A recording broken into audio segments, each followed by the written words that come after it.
Hindi stories. खटमल और बेचारी जू।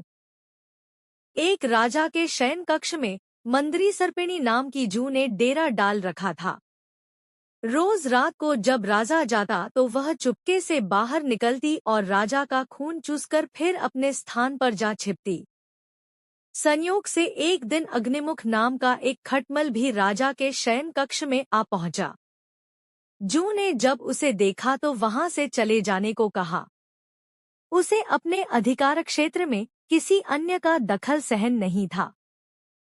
लेकिन खटमल भी कम चतुर न था। बोलो, देखो, मेहमान से इसी तरह बर्ताव नहीं किया जाता। मैं आज रात तुम्हारा मेहमान हूँ।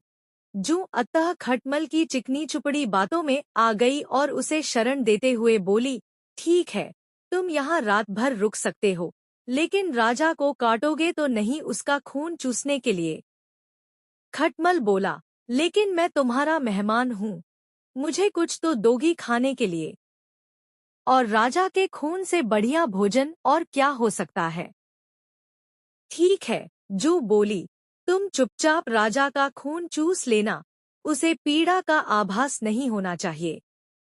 जैसा तुम कहोगी, बिल्कुल वैसा ही होगा, कहकर खटमल शयन कक्ष में राजा के आने की प्रतीक्षा करने लगा।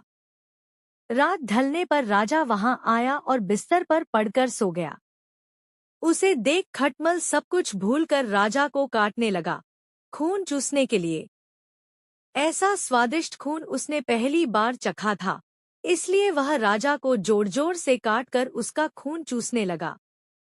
इससे राजा के शरीर में तेज खुजली होने लगी और उसकी नींद उचट गई। उसने क्रोध में भरकर अपने सेवकों से खटमल को ढूंढकर मारने को कहा।